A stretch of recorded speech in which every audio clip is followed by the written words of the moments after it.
Hello बच्चों, मैं संजीदा हिंदी शिक्षिका एलपीएम पब्लिक स्कूल के ऑनलाइन कक्षा में आप सभी का हार्दिक स्वागत करती हूँ। प्यारे बच्चों, आप सभी कैसे हैं? घर में रहिए, सुरक्षित रहिए, स्वस्थ रहिए, ठीक है, और पढ़ाई अच्छे से करते रहिए। तो चलिए आज की कक्षा आरंभ करते हैं। देखिए बच्चों, पिछले वीडियो में हम लोगों ने क्या पढ़ा? अपनी पाठ्य पुस्तक क्षितिज के काव्य खंड के कबीर की साखियों को पढ़ा, ठीक है। तो आप सभी के समझ में आया होगा कि साखियाँ किसे कहते हैं। बोलिए बच्चों, अगर कुछ समझ में नहीं आता है तो आप लोग कमेंट में लिखिएगा, इसका जवाब दिया जाएगा, ठीक है। देखिए, साखियाँ हमारी दो दो लाइन की हैं इसमें, ठीक है। जो कबीरदास की साखियों को हम लोगों ने पढ़ा, इसमें साखियाँ दो दो लाइन की दी हुई हैं। 7 साखियाँ हैं जो कि दो दो लाइन की है, मगर ये छंद मुक्त हैं, ठीक है। छंद शब्द क्या होते हैं अब आपको हम बताते हैं। छंद आपने अक्सर सुना होगा, लेकिन क्या होता है ये आपको अच्छे से समझ में नहीं आया होगा, ठीक है। तो छंद जो होता है वो तुकांत शब्दों से बनते हैं। छंद क्या होते हैं? तुकांत शब्दों से बनते हैं। जैसे दोहे में 2 लाइन होती है, चौपाई में 4 लाइन होती है ना। तो उसी तरह इनको भी हम 2 लाइन में ही पढ़ते हैं साखियों को, लेकिन इनको हम साखियाँ बोलते तो हैं, बोल रहे हैं, लेकिन क्यों? क्योंकि ये छंद मुक्त हैं। 2 ही लाइन में हैं, लेकिन ये छंद मुक्त हैं, इसलिए ये साखियाँ कहलाती हैं। छंद का मतलब क्या होता है? छंद में जो आखिरी वर्ड होते हैं वो छंद मतलब आखिरी वर्ड में किसी तरह का तुकांत नहीं है। ये जो साखियाँ हम लोगों ने पढ़ा, इसके आखिरी वर्ड में किसी तरह का तुकांत नहीं है, इसलिए यह छंद मुक्त है। यदि इनमें तुकांत होता तो दोहे हो जाते, चौपाइयाँ हो जाती, ठीक है। साखियाँ हैं इसलिए इसमें छंद नहीं मिलता है। इतना समझ में आया बच्चों? तो आज हम लोग पढ़ेंगे शबद। क्या पढ़ेंगे? शबद। देखिए, शबद आपके सामने बोर्ड पर लिखा हुआ है। इसमें कितनी लाइनें हैं? 1 2 3 4 5। न तो ये दोहा है, न तो चौपाई है, इसमें 5 लाइनें हैं, है ना। तो शबद छंद युक्त होते हैं। छंद युक्त मतलब जैसे देखिए यहाँ पर दिया है, पहली लाइन में पास में, कैलाश में, बैराग में, तालाश में, श्वास में, ये सभी तुकांत हैं, है ना। ये सभी तुकांत हैं, इसलिए ये छंद युक्त है। शबद इसलिए क्या है? छंद युक्त है। इसमें 5 लाइनें हैं, इसलिए यह शबद कहलाएंगी। तो चलिए अब हम लोग शबद को पढ़ते हैं कि इसमें कबीरदास जी ने क्या बताने का प्रयास किया है। जैसे देखिए लिखा है, मोको कहाँ ढूंढे बंदे, मैं तो तेरे पास में। इसमें कबीरदास जी कहते हैं, इस शबद में कबीरदास जी कहते हैं कि ईश्वर मनुष्य से कह रहे हैं कि हे मनुष्य, मुझे तुम कहाँ ढूंढ रहे हो? मैं तो तुम्हारे ही पास में हूँ, ठीक है। कबीरदास जी कह रहे हैं कि ईश्वर कहते हैं कि हे मनुष्य, मुझे तुम कहाँ ढूंढ रहे हो? मैं तो तुम्हारे ही पास में हूँ। ना मैं देवल, ना मैं मस्जिद, ना काबे कैलाश में। मतलब देवल मीन्स मंदिर। ना मैं मंदिर में हूँ, ना मैं मस्जिद में हूँ, और ना मैं काबे में हूँ। काबा किसको कहते हैं? मुस्लिमों का पवित्र तीर्थ स्थल, ठीक है। और ना ही मैं कैलाश पर्वत में हूँ, ना तो कौने क्रिया कर्म में, नहीं योग वैराग में, और नहीं ना तो मैं कोई भी क्रिया क्रिया कर्म में हूँ। क्रिया कर्म क्या होता है? जो ईश्वर को प्रसन्न करने के लिए पूजा पाठ किए जाते हैं उसी को क्रिया कर्म बोलते हैं। ना मैं तो किसी क्रिया कर्म में हूँ और न ही किसी योग में हूँ, ना ही किसी वैराग में हूँ। ठीक है। वैराग मतलब होता है सांसारिक सुखों से अलग हो जाना। जैसे साधु और संत जो होते हैं ये लोग सांसारिक सुखों से अलग होते हैं। ठीक है। ना मैं किसी वैराग में हूँ। इसके बाद खोजी होए तो तुरते मिली हो पल भर की तलाश में। अगर तुम मुझे खोजोगे तो मैं तुम्हें तुरंत मिल जाऊंगा। एक पल की तलाश में मैं तुम्हें तुरंत मिल जाऊंगा। कहे कबीर सुनो भई साधो सब श्वासों की श्वास में। अगर तुम मुझे खोजना चाहते हो तो मैं तुम्हें एक पल की तलाश में ही मिल जाऊंगा। कबीरदास जी कहते हैं कि ईश्वर कह रहे हैं कि हे मनुष्य सुनो, मैं तो सभी की सांसों में रहता हूं। आ गया समझ में? चलिए एक बार फिर से देख लीजिए। ये शब्द है। दोहे में 2 लाइन होती है, चौपाई में 4 लाइन और ये 5 लाइन शब्द है। शब्द क्या है? साखियां जो होती हैं छंद मुक्त होती हैं क्योंकि उसमें तुकांत शब्द नहीं होते, इसलिए साखियां जो होती हैं उनको हम दोहे की तरह ही 2-2 लाइन में पढ़ते हैं, लेकिन उसमें तुकांत शब्द नहीं होते, इसलिए वो छंद मुक्त होती हैं। और ये जो शब्द है ये छंद युक्त है। छंद युक्त मतलब अंतिम लाइन तुकांत है और इसमें 5 लाइनें हैं। देखिए, मोको कहाँ ढूंढे बंदे मैं तो तेरे पास में। कबीरदास जी कहते हैं कि ईश्वर कह रहे हैं हे मनुष्य मुझे तुम कहाँ ढूंढ रहे हो, मैं तो तुम्हारे ही पास में हूँ। ना मैं देवल ना मैं मस्जिद ना काबे कैलाश में। ना तो मैं मंदिर में हूँ और ना तो मैं मस्जिद में हूँ, ना काबे में हूँ, ना ही कैलाश पर्वत में हूँ, ना तो कौने क्रिया कर्म में, नहीं योग वैराग में, और न ही किसी क्रिया कर्म में हूँ और न ही किसी योग और वैराग में हूँ। खोजी होए तो तुरते मिली हो पल भर की तलाश में। अगर तुम मुझे एक पल के लिए भी खोजोगे तो मैं तुम्हें तुरंत मिल जाऊंगा। कहे कबीर सुनो भई साधो सब श्वासों की श्वास में। कबीरदास जी कहते हैं कि ईश्वर कह रहे हैं कि सुनो भाई, मैं सभी की सांसों में निवास करता हूं। आ गया समझ में? तो चलिए बच्चों इसको पढ़ लीजिएगा। अब चलिए इसके आगे भी हम लोग देख लेते हैं। दूसरा शब्द है। दूसरा क्या है? दूसरा बोर्ड पर नहीं लिखा हुआ है, ठीक है, पुस्तक से पढ़ा रहे हैं। आप सभी के पास पुस्तक होगी और अगर नहीं है तो जल्द से ले लीजिए, जल्द से जल्द लेने का प्रयास कीजिए ताकि आपकी पढ़ाई अच्छे से जारी रह सके। देखिए दूसरा इसमें दिया है, संतो भाई आई ज्ञान की आंधी रे, भ्रम की टाटी सबे उड़ानी माया रहे न बांधी। ठीक है, संतो भाई आई ज्ञान की आंधी रे। इसमें कबीरदास जी कहते हैं कि हे संतों ज्ञान रूपी आंधी आ रही है। ठीक है, कबीरदास जी इसमें क्या कहते हैं कि हे संतों ज्ञान रूपी आंधी आ रही है, भ्रम की टाटी सबे उड़ानी माया रहे न बांधी।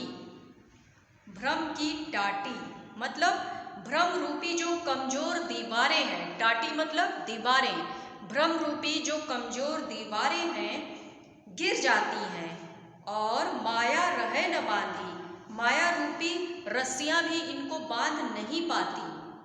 ठीक है, फिर से देखिए, संतो भाई आई ज्ञान की आंधी रे।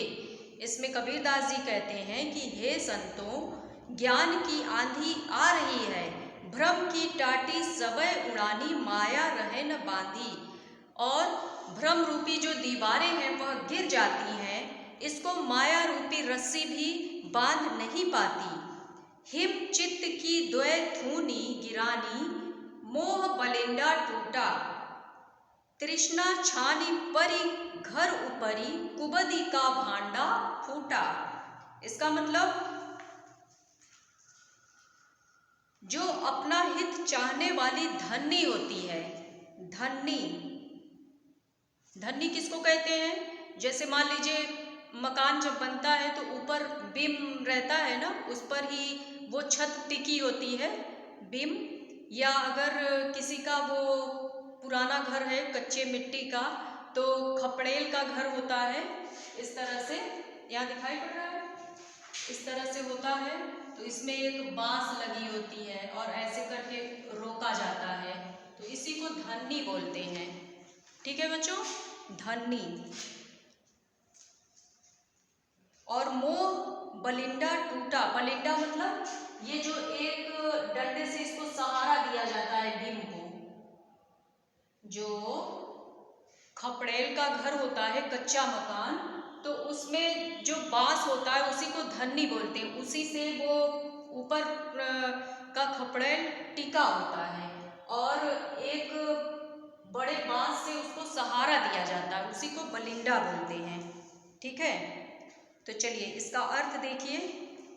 जो अपना हित चाहने वाली धन्नी होती है वो मोह रूपी बलिंडा भी टूट जाता है। समझ में आया? तृष्णा छानी परी घर ऊपरी, कुबदी का भांडा फूटा। तृष्णा, तृष्णा क्या है? तृष्णा रूपी छत भी उड़ जाती है। जो कुबुद्धि लोग होते हैं उनका सारा भांडा फूट जाता है। फिर से देखिए, हित चित्त की द्वय थूनी गिरानी, मोह बलिंडा टूटा। इसमें बताया गया है कि जो अपना हित चाहने वाली धन्नी होती है वो मोह रूपी बलिंडा भी टूट जाता है और तृष्णा छानी परी घर ऊपरी, कुबदी का भांडा फूटा। और तृष्णा रूपी छत भी उड़ जाती है, जो कुबुद्धि लोग होते हैं उनका सारा भांडा फूट जाता है। देखिए बच्चों, यहाँ पर कबीरदास जी ने दो अर्थों में हर एक चीज को बताया है।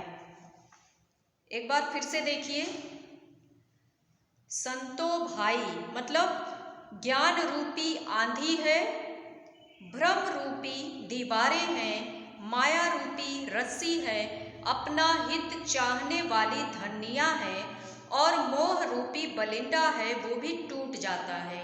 हर चीज को पाने की जो प्यास होती है उसे बोलते हैं तृष्णा।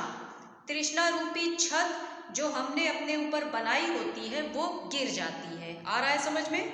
मतलब जितने भी कुबुद्धि लोग हैं इस संसार में उन सबका भांडा फूट जाता है। आगे देखिए, जोग जुगति करी संतो बांधी, निर्चु चुए न पाड़ी। इसका मतलब कबीरदास जी कहते हैं कि संतों के साथ बैठकर हमें ज्ञान कहाँ से मिलता है? संतों के द्वारा ही हमें ज्ञान प्राप्त होता है।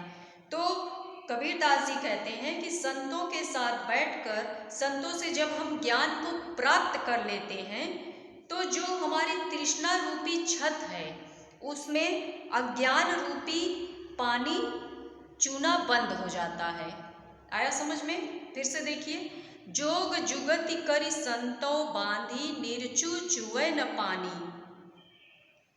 इसमें कबीरदास जी कहते हैं कि संतों के साथ बैठकर जब हमें ज्ञान प्राप्त हो जाता है तो हमारी तृष्णा रूपी जो छत है उसमें से अज्ञान रूपी पानी चूना बंद हो जाता है। कूड़ कपट काया का निकस्या, हरि की गति सब जानी। जो अज्ञानी होते हैं, छल कपट दूसरों की भलाई चाहने वाले लोग होते हैं, उनकी गति को पूरी तरह से यह ज्ञान क्या करता है? नष्ट कर देता है। आंधी पीछे जो जल बूठा, प्रेम हरिजन भीना। बूठा मतलब होता है वर्षा। ठीक है, कहे कबीर भान के प्रगटे, उदित भया तम खीना। मतलब इसमें बताया गया है कि जब ज्ञान की आंधी आती है तो जितने भी अज्ञानी लोग होते हैं उनका सारा घर तहस नहस हो जाता है, मगर ज्ञानी लोगों को इनका कोई फर्क नहीं पड़ता। और कहते हैं कि जिस प्रकार बारिश के बाद सब कुछ धुला धुला साफ दिखाई पड़ता है, उसी प्रकार ज्ञान रूपी आंधी के बाद हमारे अंदर प्रकाश फैल जाता है, हमारा पूरा मन अच्छे से धुल जाता है, तब चारों तरफ अंधेरा छट जाता है और उजाला हो जाता है। समझ में आया? चलिए एक बार फिर से इसको देखिए। संतो भाई आई ज्ञान की आंधी रे, भ्रम की टाटी सबे उड़ानी, माया रहे न बांधी। मतलब कबीरदास जी कहते हैं कि संतों ज्ञान रूपी आंधी आ रही है, भ्रम रूपी कमजोर दीवारें गिर रही हैं, माया रूपी रस्सियां भी इसको बांध नहीं पा रही है। हित चित्त की द्वय थूनी गिरानी, मोह बलिंडा टूटा, तृष्णा छानी परी घर ऊपरी, कुबदी का भांडा फूटा। इसमें क्या है? जो अपना हित चाहने वाली धनी होती है वो मोह रूपी बलिंडा भी टूट जाता है, तृष्णा रूपी छत भी उड़ जाती है, जो कुबुद्धि लोग होते हैं उनका सारा भांडा फूट जाता है। ज्ञान रूपी आंधी, भ्रम रूपी दीवारें, माया रूपी रस्सी, अपना हित चाहने वाली धनिया और मोह रूपी बलिंडा भी टूट जाता है। हर चीज को पाने की जो चाह होती है उसी को तृष्णा कहते हैं, और तृष्णा रूपी छत जो हमने अपने ऊपर बनाई होती है वो भी गिर जाती है। जितने भी कुबुद्धि लोग इस संसार में होते हैं सबका भांडा फूट जाता है। ठीक है, अगला देखिए। जोग जुगति करी संतो बांधी, निर्चु चुए न पाणी, कूड़ कपट काया का निकस्या, हरि की गति जब जानी। इसका अर्थ क्या हुआ? कहते हैं कि संतों के साथ बैठकर, संतों से जब हमें ज्ञान प्राप्त हो जाता है तो हमारी जो तृष्णा रूपी छत है उससे अज्ञान रूपी जो पानी रहता है वो उसका चूना बंद हो जाता है। जो अज्ञानी छल कपट करते हैं, दूसरों की बुराई करते हैं, ठीक है, उनकी गति को ये पूरी तरह से नष्ट कर देते हैं। अर्थात मनुष्य के अंदर अज्ञानता की जगह अगर ज्ञान आ जा रहा है तो ये छल कपट करने वालों की गति को रोक देते हैं। आंधी पीछे जो जल बूठा, प्रेम हरि जन भीना, कहे कबीर भान के प्रगटे, उदित भया तम खीना। इसमें कबीरदास जी क्या कह रहे हैं? ये तो समझ में आ गया कि जब ज्ञान रूपी आंधी आती है तो जितने भी अज्ञानी लोग होते हैं उनका सारा घर तहस नहस हो जाता है, और जो ज्ञानी लोग होते हैं उन पर इसका कोई प्रभाव नहीं पड़ता है।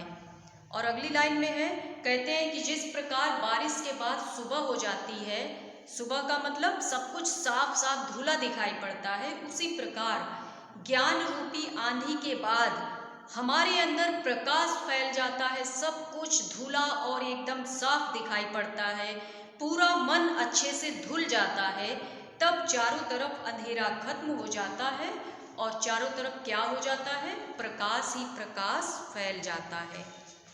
ठीक है बच्चों, तो उम्मीद करती हूँ आप सभी को कबीरदास की साखियाँ और शब्द अच्छे से समझ में आ गए होंगे, और इस वीडियो को आप लोग बार बार देखिए, समझने का प्रयास कीजिए, क्योंकि आपसे पूछा भी जाएगा। अगर कोई समस्या आती है तो कमेंट में लिखिए, आपकी समस्या का समाधान भी किया जाएगा।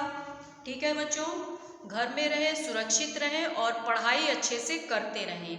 आवश्यकता न पड़े तो बाहर न ही निकलें। ठीक है, तो चलिए अब आज के लिए बस इतना ही। पढ़ते लिखते रहिए, खुश रहिए। धन्यवाद।